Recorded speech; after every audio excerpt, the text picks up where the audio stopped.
Chapter 10. Late that night, Darcy was unable to sleep. Her mother's words haunted her like a nightmare from which she could not awaken. Never had Mom been so angry at her.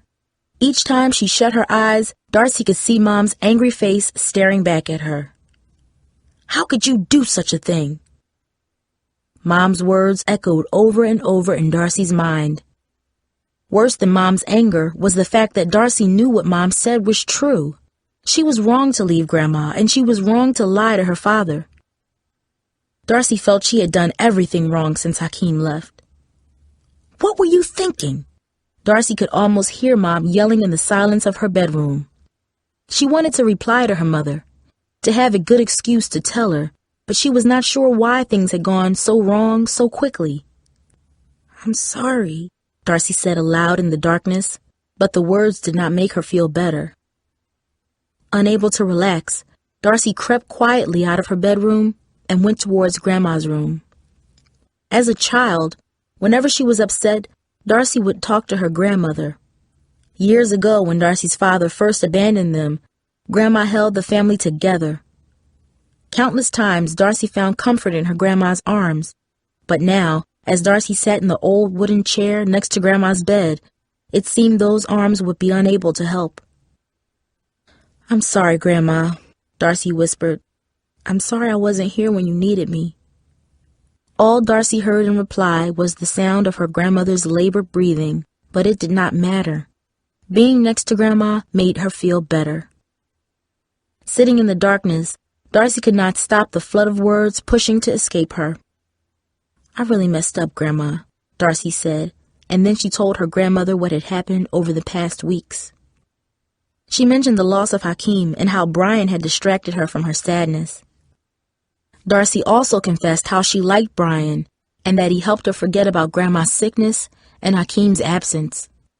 She even admitted how Brian had fooled her and how she had lied to Dad in order to see him.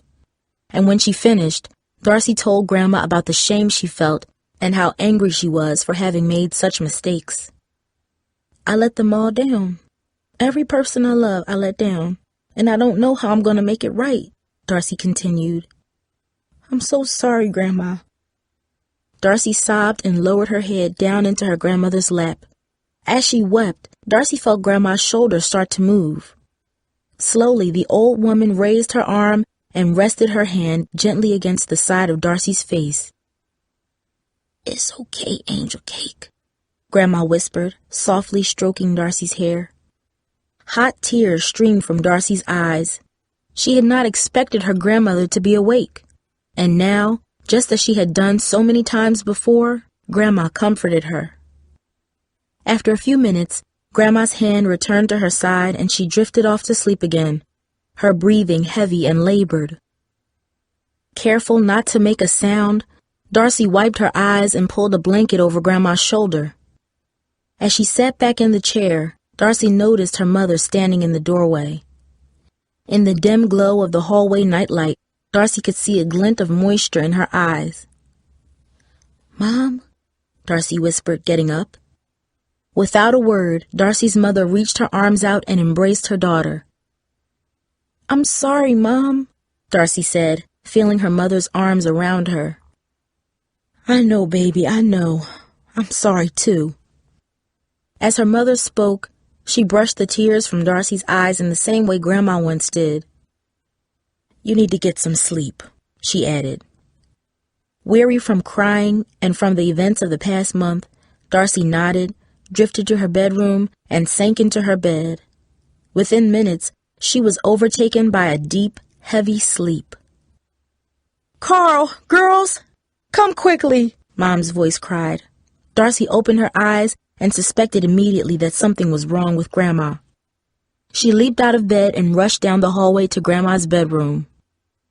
Jamie and her parents were already in the room when Darcy had arrived. They were standing around Grandma's bed in silence. Grandma lay motionless before them, her shrunken body bathed in a shaft of morning sunlight that filled the room with a golden glow.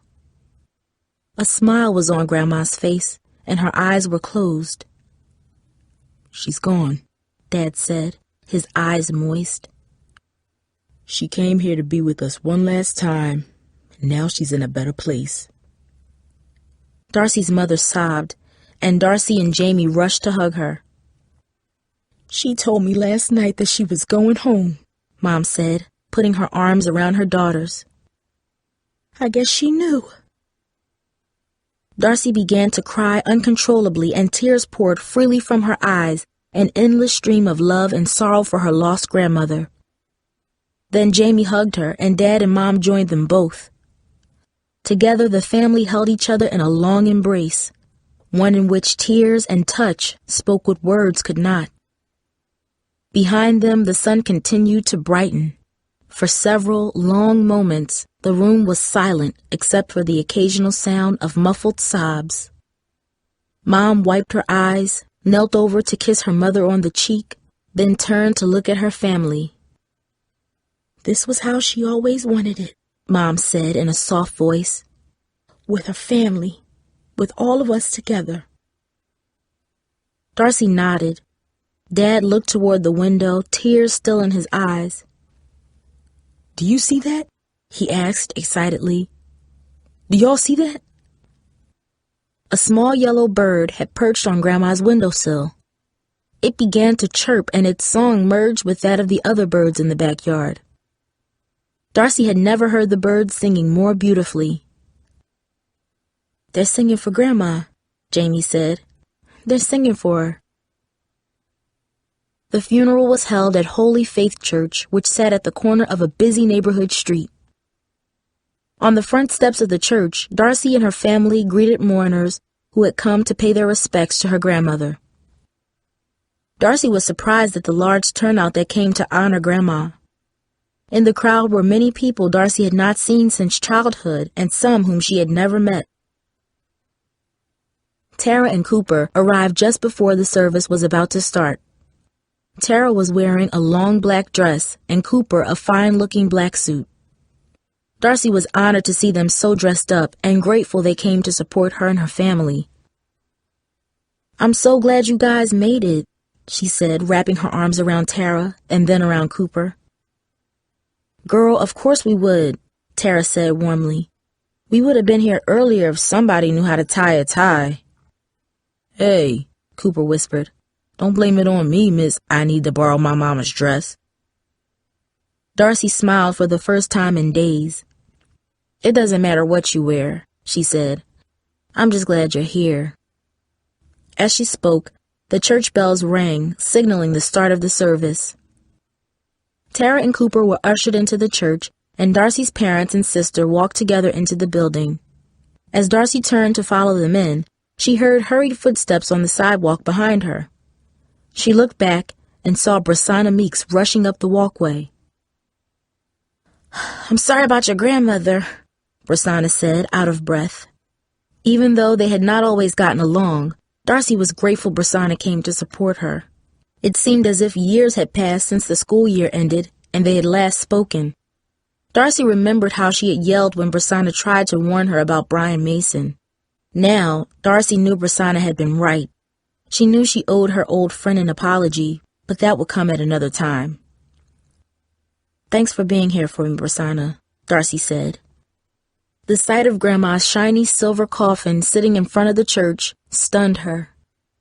It took all Darcy's effort just to steady herself so she could join her family in the front pew. At the end of the service, Reverend Simmons, himself a friend of Grandma's, invited people to say a few words about her. Darcy glanced at her family and saw that Mom, Jamie, and Aunt Charlotte were too grief-stricken to speak, and Dad's head was hung low in mourning. Unsure of what she would say, Darcy felt compelled to pay a tribute to Grandma. Nervously, she got up from the pew and took a step into the center of the aisle. The church sat quietly as she approached the platform. She stood just a few feet from her grandmother's open coffin, and she felt her eyes drawn to Grandma as she spoke. Years of memories, of happy and sad times with Grandma, flashed through her mind. Leaning in close to the microphone, Darcy closed her eyes and began to speak. "When I think of things to say about my Grandma, No words seemed good enough to describe her.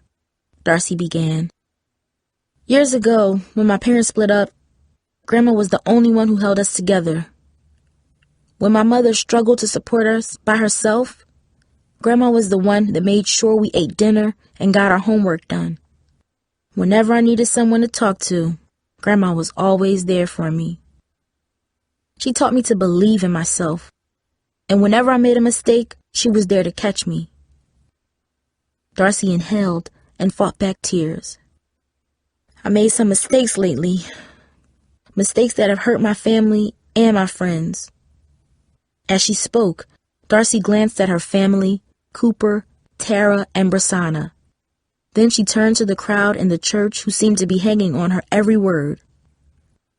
She noticed a few latecomers enter and sit in the empty back pews. Holding back her tears, Darcy took a deep breath and continued.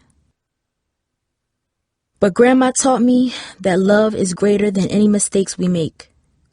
She showed me through her love that families can come back together, that love is sometimes hard work, but it pays off. I don't have Grandma's lap to cry on anymore, but her lessons, her love, and her spirit are with me. Grandma used to say that God sends people into your life to teach you something, and when they go, it's your turn to teach the lesson to others. I know I'll use what Grandma taught me to help others. Each time I do, I know Grandma will be smiling, and I know she's smiling down on us all right now. Darcy stepped down from the podium and returned to her seat. Her mother hugged her as she sat down, and Darcy felt that her grandma was watching over them. Even in death, Grandma helped the family heal and grow closer.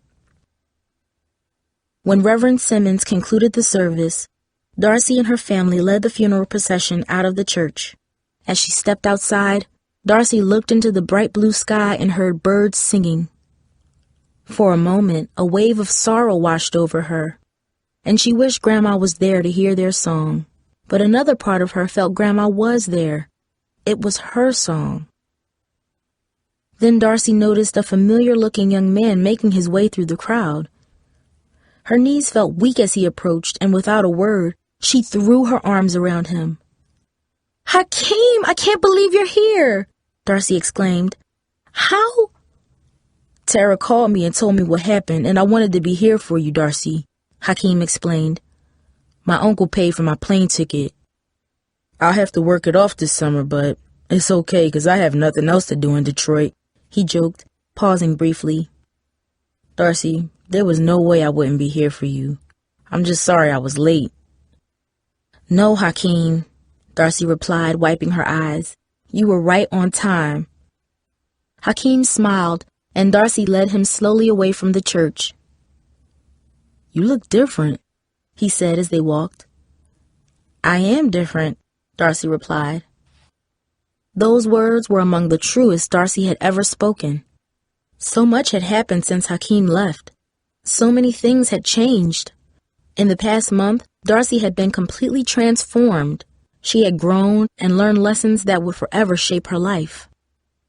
Her experiences taught her what was timeless and unchanging. Lessons of family, of loyalty, of friendship. Darcy would never be the same. Of this she was certain. But looking into Hakeem's kind, dark eyes, she knew there was no way of explaining it all to him or anyone else right now. Instead, she took a deep breath, said a silent prayer, and grabbed Hakeem's hand.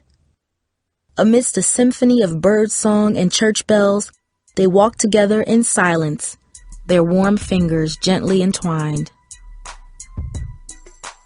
This has been a Townsend Press production from the Bluford series of books, Until We Meet Again, by Anne Schraff and read by Shayna Walker. This audiobook was produced by Audiobright and features the music of Kenyon Whittington.